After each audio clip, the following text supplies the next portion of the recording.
आताच्या घडीची सर्वात मोठी बातमी म्हणत नाही। त्यांनी त्या काळात भारतरत्न डॉक्टर बाबासाहेब आंबेडकरांचं वैचारिक स्वप्न पूर्ण होऊ दिलं नाही, तेव्हा बाबासाहेबांची वैचारिक हत्या काँग्रेस यांच्याच विचाराने केली होती। ती पुनरावृत्ती काल आम्ही संसदेमध्ये पाहिली, संसदेच्या सभागृहात पाहिली। कालही बाबासाहेब आंबेडकरांची संसदेमध्ये वैचारिक हत्या झालेली आहे। मला महाराष्ट्रातील तमाम देशवासियांना, तमाम संविधानवाद्यांना, तमाम डॉक्टर बाबासाहेब आंबेडकरांच्या वैचारिक वारसांना मला आव्हान करायचं आहे, कालचा जो पार्लमेंट मधला जे काही त्या म्हणजे महिलांच्या बाबतीतला 33% आरक्षणाचा मुद्दा, त्याचबरोबर सेन्सेस, त्याचबरोबर डिलिमिटेशन, ह्या मुद्द्याला गांभीर्याने घ्या। ती बाब अशी आहे, राहुल गांधी तूने तो बहुत बोला, प्रियंका तूने भी बहुत बोला, लेकिन डॉक्टर बाबा साहब अम्बेडकर के सोच रखने वाले, माय मदरलैंड बोलने वालों में से हम हैं, क्योंकि भारत रत्न डॉक्टर बाबा साहब अम्बेडकर ने माय मदरलैंड कहा है, हम उनमें से हैं। हम सोचेंगे भी और सोच की जोर से लगाएंगे भी। त्याचं कारण काँग्रेसी बाहेर येऊन सांगत आहेत, विजय उत्सव साजरा केल्यासारखं वागत आहेत। मला आंबेडकरी अनुयायांना, वंचित घटकांना, संविधानवाद्यांना काही महत्वाच्या बाबी मला समोर ठेवायच्यात। त्या म्हणजे मला सांगायचंय की आर्टिकल 42 नुसार, आर्टिकल 82 नुसार स्पष्टपणे हा मॅन्डेट आहे की सेन्सेस कशा प्रकारे केलं जावं, डिलिमिटेशन कशा प्रकारे केलं जावं, म्हणजे पुनर्रचना मतदारसंघांची आणि जनतेचे शिरगंती, ज्याला आपण सेन्सेस म्हणतो। संविधानाचा विद्यार्थी असल्या कारणाने हे आकडे मी तुमच्या समोर आर्टिकल सोबत ठेवत आहे। त्याचबरोबर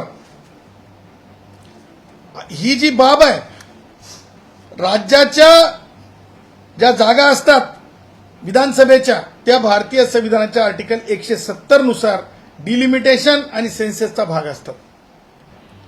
आता खासदारांच्या जागा अगदी सोप्या भाषेत तुमच्या व्ह्यूअर्ससाठी, आमच्या चाहत्यांसाठी, महाराष्ट्रातल्या तमाम जनतेसाठी, देशवासियांसाठी, ह्या ज्या जागा आहेत,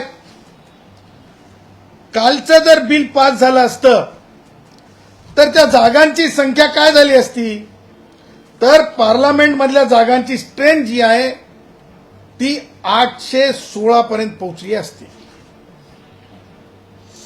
आणि त्याच्यापैकी महाराष्ट्रामध्ये 48च्या 72 जागा झाल्या असत्या। 48 ज्या जागा आहेत त्या आज महाराष्ट्रामध्ये लोकसभेच्या आहेत, त्या 72 जागा झाल्या असत्या।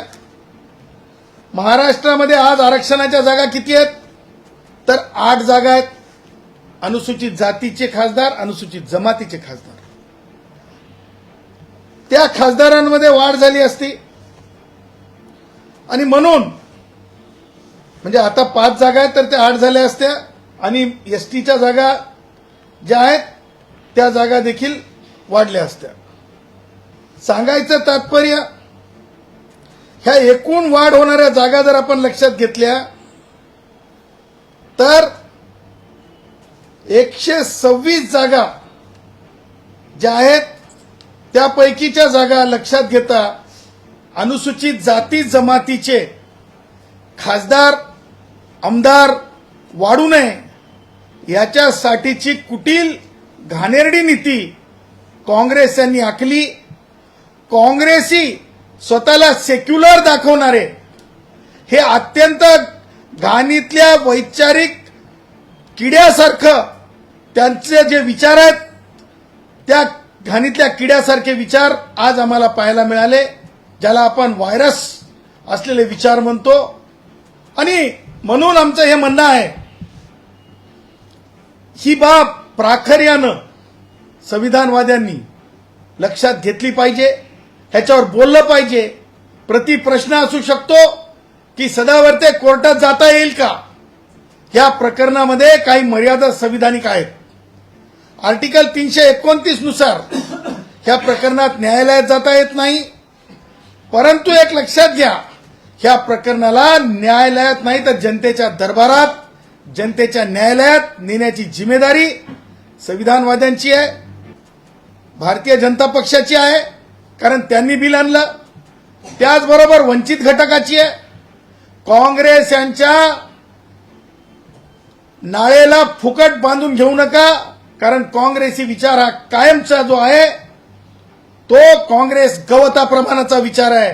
बॅरिस्टर एम के गांधीजींचा विचार आहे, जो कधी सुद्धा या देशातील संविधानवाद्यांसाठी तो पूरक असू शकत नाही. ह्या सोबत मला हे म्हणायचं आहे की खरोखर काँग्रेसांना जर काही बोलायचं असतं किंवा त्यांच्या सोबत्यांना जर काही बोलायचं असतं तर ज्या प्रकारे स्थानिक स्वराज्य संस्थांमध्ये ओबीसींना आरक्षण आहे त्या प्रकारे जोडीचं आरक्षण मागायचं होतं. परंतु वाढणाऱ्या जागा अनुसूचित जातीचे खासदार वाढणार होते, अनुसूचित जमातीचे खासदार वाढणार होते. 33% महिला हक्काने येणार होत्या. त्यांना थांबून, त्यांना बॅरिकेडिंग करून, अरे दळभद्र्यांनो, अरे संविधानाची लाच घालणाऱ्यांनो, हे तुम्ही करून या देशामध्ये पुन्हा एकदा इतिहासात नोंदवलं की तुम्ही किती संविधान विरोधी आहात. काँग्रेसांनी हे लक्षात ठेवलं पाहिजे. आणि म्हणून मला म्हणजे ज्यांना छुटपूट किती कळतं संविधान मला माहित नाही, पण डायलॉगबाजी करणाऱ्या राज ठाकरेला मला सांगायचंय. राज ठाकरे एक ट्विट केलं त्यानं डिलिमिटेशनच्या बाबतीमध्ये. अरे राज ठाकरे, काँग्रेसांच्या जसं बुडाला आग लागली तशी तुझ्या बुडाला का आग लागली बाबा? कारण तुला वाढीव संख्या एससी एसटीची नको का आमदारांमध्ये, खासदारांमध्ये? त्या मनसेतल्या एससी एसटी भावांना मला सांगायचंय, ओबीसी भावांना सांगायचंय, हा त्या राज ठाकरेचा डीएनए आहे वैचारिक. हा विरोधी आहे. ओबीसीचा विरोध वाढू नये का जागा? एससी एसटीचे खासदार आमदार जास्त होऊ नयेत का? आणि मला हे त्यांना सुनवायचंय राज ठाकरेला की अशा प्रकारे तुमचं वर्तन हे स्पष्ट आणि सिद्ध आहे की तुम्ही हे सगळं बोलताना ते माननीय जे मुख्यमंत्री असतील किंवा उपमुख्यमंत्री असतील त्यांच्या कानात जाऊन चुचू चुचू चुचू बोलता. कारण तुमचे सगळे धंदे जे आहेत महापालिकेशी संबंधित आहेत, टेंडरशी संबंधित आहेत तुमचे सगळे धंदे. परंतु लक्षात ठेवा, संविधानाला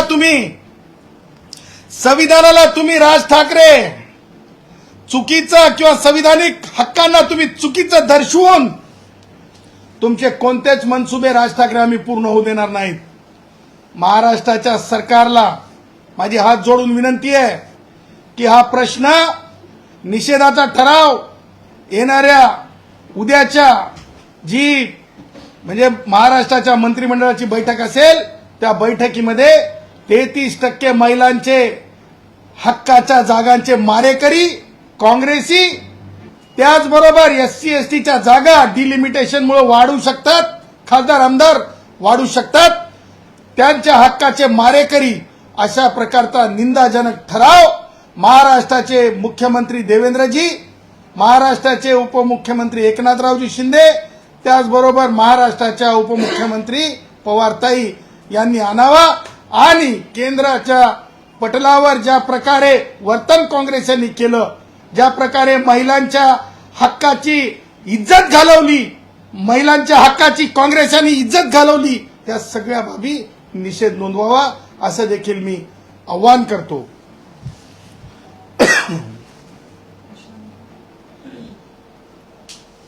तुमचं यावरती म्हणणं आहे की डिलिमिटेशनच्या माध्यमातून देशामध्ये उत्तर आणि दक्षिण या सगळ्या भागामध्ये भेद निर्माण करण्याचा प्रयत्न होत असेल. बघा, तुम्ही भारतीय संविधान न वाचणारी जी माणसं आहेत ना, तेच असं बोलू शकतात. We the people of India, ए राहुल गांधी, प्रियंका जी, आपको भी हम बोल रहे हैं. और कोई सटर बटर जो कांग्रेसी थॉट्स लेके इधर उधर झूमते रहते हैं, झोलते रहते हैं, उनको भी कह रहे हैं. We the people of India का मतलब है हम सारे भारतवासी. मग कोणत्या राज्यामध्ये किती जनसंख्या आहे त्याच्यावर आधारित, त्या जनसंख्या म्हणजे सेन्सेसवर आधारित पुनर्रचना होत असते, डिलिमिटेशन होत असते, त्याच्यावर आधारित आरक्षण होत असते. आता हे दोन प्रकारच्या आरक्षणाचे हत्यारे आहेत. एक, अनुसूचित जाती जमातीचे खासदार वाढतात, त्या बाबीचे हत्यारे, त्या बाबीचे कसाब. कांग्रेसियों को मैं कसाब कहता हूं क्योंकि इन कांग्रेसियों ने जो अनुसूचित जाति जनजाति के एमएलए एमपी बढ़ सकते थे, डिलिमिटेशन के जो कानून लाया था, संशोधन लाया था संविधान में, उसे रोकने का प्रयास किया. वो एक तरह से कसाब है. और दूसरी तरफ से कहते हैं बराबरी की बात, बराबरी की बात. इनके डीएनए ने बता दिया कि ये महिलाओं को बराबरी का समझते नहीं है. इसलिए महिलाओं के लिए, महिलाओं के जो हक की, जो पॉलिटिकल राइट्स है, उनके हत्यारे हैं ये हत्यारे हैं. इनके पास मैंने खड़े किए सवालों का जवाब नहीं है. आता ज्याप्रमाणे विधेयक मंजूर तर झालंय, एकंदरीतच हा मोदींना पण धक्काच आहे. भविष्यातली काय पावले असू शकतात असं तुम्हाला वाटतं सरकारची? आता एक लक्षात घ्या, सर देखो, जो खुद को सेक्युलर कहते हैं, जो काँग्रेसी है, जे डावे आहेत, जे त्यांच्या सोबत आहेत, काँग्रेस यांच्या सोबत, मला सांगा, आज चांगलं होत आहे, उद्या अधिक चांगलं होईल, परवा आणखीन अधिक चांगलं होईल. चांगल्याची सुरुवात, महिलांच्या बाबतीमध्ये आरक्षणाची सुरुवात पार्लमेंटमध्ये होत असेल तर तोच मा सावित्रीबाईचा विचार नाही का, मा जिजाऊचा विचार नाही का, मा अहिल्यादेवी होळकरांचा विचार नाही का, मा रमाईचा विचार नाहीये का, सरस्वती माता का विचार नाहीये क्या, शिक्षणाची देवता. ह्या विचाराला पुढेच जाऊ द्यायचं नाही. ह्या विचाराला अरे किती गळा काढू काढू महिला अत्याचार म्हणतात. आज महिलांच्या आरक्षणावर गदा आणली. जे त्यांच्या काँग्रेसांच्या वटीत असतात त्यांच्याकडे आज उत्तर आहे का? आणि म्हणून मी तुम्हाला सांगितलं ना की हे हत्यारे आहेत, वैचारिक हत्यारे आहेत. ज्याप्रमाणे दक्षिणेतील राज्ये या विधेयकाला विरोध करत होती, प्रादेशिक असमतोल होईल असं वाटतं? एक लक्षात घ्या, we the people of India आहे. इथे छोटं राज्य आहे, गोवा छोटं राज्य आहे किंवा सिक्कीम छोटं राज्य आहे म्हणून तिथले हक्क कमी होत नाहीत. जनसंख्या, लोकसंख्या आणि त्यावर आधारित सेन्सेस, त्यावर आधारित डिलिमिटेशन, त्यावर आधारित रिझर्वेशन असं आहे.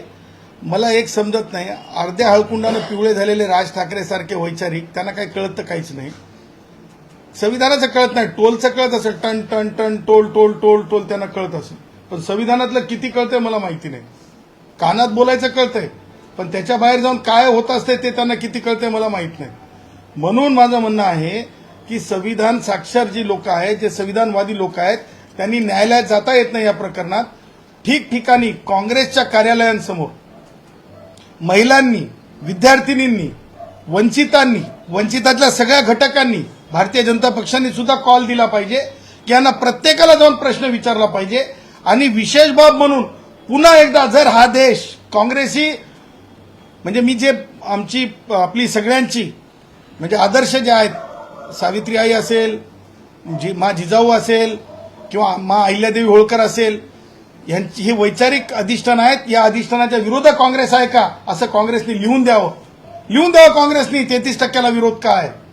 आणि म्हणून यांना उघडं पडावं, यांचं पितळ उघडं करावं. यासाठी भारतीय जनता पक्षाने आणि जे कोणी रिझर्वेशन खासदार आमदारच्या जागा वाढवू इच्छितात अनुसूचित जाती जमातीच्या असतील किंवा महिलांच्या बाबतीतले असतील त्यांनी रोडवर उतरलं पाहिजे आणि जबाब विचारला. मतदारसंघ पुनर्रचना करून मोदी सरकार देशामध्ये एकाधिकारशाही आणू पाहते असं काँग्रेसचे प्रियंका गांधींचं मत. हे कोण बोललाय असं? काँग्रेसचे प्रियंका गांधीचं हेच मत. प्रियंका जी देखिए ना, आप थोड़ा लोकल गवर्नेंस और लोकल गवर्नमेंट के बारे में थोड़ा देख लीजिए. डायरेक्ट आप किसी से भी कुछ भी बोल दोगे.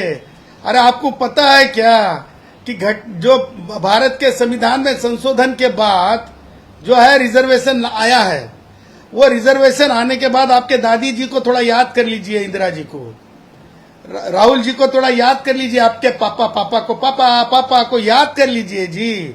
जरूरी है आपको. उसकी वजह यह है ना कि देखिए जो लोकल गवर्नमेंट के अंदर जिस तरह से आरक्षण लाया गया अनुसूचित जाति जनजाति और ओबीसी के लिए, तो हर 5 साल को आपने देखा होगा, आप अभी कारपोरेशन के चुनाव हुए हैं तो जो है क्षेत्रफल जो होता है, जो ये होता है डिमार्केशन होता है, वो बदलता रहता है. तो उसी तरह से सेंसस के आधार के ऊपर डिलिमिटेशन के आधार के ऊपर जो है जो उसका जो दायरा होता है जो कॉन्स्टिट्यूएंसी का, वो बदलता रहता है. इसका मतलब ये देश विरोधी या संविधान विरोधी नहीं होता. ये तो नेचुरल प्रोसेस है जो संविधान के दायरे में उसे चलाया जाता है. शिवसेना उद्धव भाजप ठाकरे पक्षाच्या माजी खासदार प्रियंका चतुर्वेदी यांनी पाठिंबा दर्शवला. त्यांनी म्हटलंय की हे बिल पास व्हायला हवं होतं. याकडे कसं पाहता तुम्ही? देखिए कौन से कॉन्टेक्स्ट में, क्या नाम है उनका, प्रियंका जी.